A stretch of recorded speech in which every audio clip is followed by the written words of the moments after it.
Doctor Yunus এবার আর দেশ ছেড়ে যেতে পারবে না। তার দেশ ত্যাগ ঠেকানোর জন্য আদালতে নোটিশ পাঠানো হয়েছে। ডক্টর ইউনূসের বিরুদ্ধে অভিযোগ উঠেছে হামের টিকায় রাষ্ট্রীয় ব্যবস্থার বাইরে বেসরকারি খাতে হস্তান্তরের প্রক্রিয়ায় জড়িত থাকার অভিযোগ তুলে সাবেক অন্তর্বর্তীকালীন সরকারের প্রধান উপদেষ্টা ডক্টর মোহাম্মদ ইউনূসের দেশ ত্যাগে নিষেধাজ্ঞা চেয়ে আইনি নোটিশ পাঠানো হয়েছে। রোববার 16 আগস্ট সুপ্রিম কোর্টের আইনজীবী এম আশরাফুল ইসলাম সরকারের সংশ্লিষ্ট এই লিগ্যাল নোটিশ পাঠান। বিষয়টি নিশ্চিত করে ব্যারিস্টার আশরাফুল ইসলাম জানান, হামের টিকাকে রাষ্ট্রীয় ব্যবস্থার আওতা থেকে প্রাইভেট বা বেসরকারি খাতে দেওয়ার মতো অপচেষ্টা ও অশুভ কর্মকাণ্ডের সঙ্গে জড়িত থাকার অভিযোগে ডক্টর ইউনূসের দেশ থেকে নিষেধাজ্ঞা চেয়ে এই নোটিশ দেওয়া হয়েছে। উল্লেখ্য, সম্প্রতি দেশের হামের প্রকোপ মারাত্মক আকার ধারণ করেছে। ডক্টর ইউনূসের বিরুদ্ধে অভিযোগ উঠেছে ডক্টর ইউনূস নাকি হামের টিকা দেশের মধ্যে আনেনি এবং সেটা সরকারি খাত থেকে বেসরকারি খাতে নেওয়ার অভিযোগে তার বিরুদ্ধে এরকম একটি আইনি নোটিশ পাঠানো হয়েছে।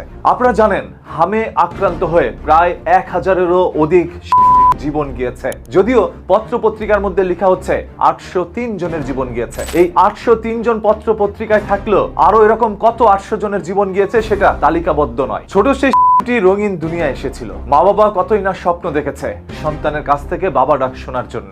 এমনও সংসার রয়েছে যাদের সংসারে 10 থেকে 15 বছরেও কোনো শিশু আসেনি। 15 বছর পর যখন একটি সন্তান আসলো, সেই সন্তানটি আবার হামে আক্রান্ত হয়ে দুনিয়া ত্যাগ করেছে।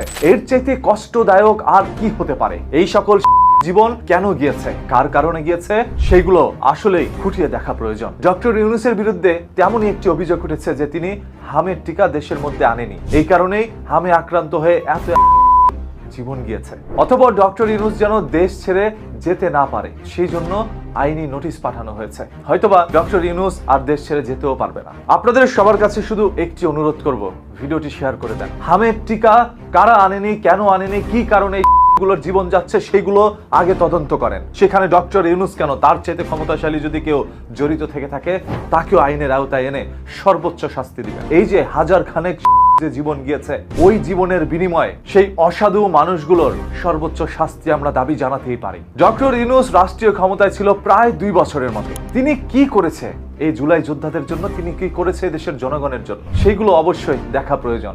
আর কি বা করবে? সেই বেচারা ক্ষমতার চেয়ারে বসা মাত্রই রাস্তার মধ্যে একের পর এক আন্দোলন হচ্ছিল, যেন প্রতিদিন একটি করে আন্দোলন করে রাস্তা অবরোধ করে রাস্তাগুলো জ্যামজট সৃষ্টি করাই ছিল কিছু সংখ্যক রাজনৈতিক দলের ফায়দা নেওয়ার জন্য। যেমন রিকশাওয়ালা, কাজের বুয়া থেকে শুরু করে এমন কোনো দল নেই, এমন কোনো মানুষ নেই যারা রাস্তায়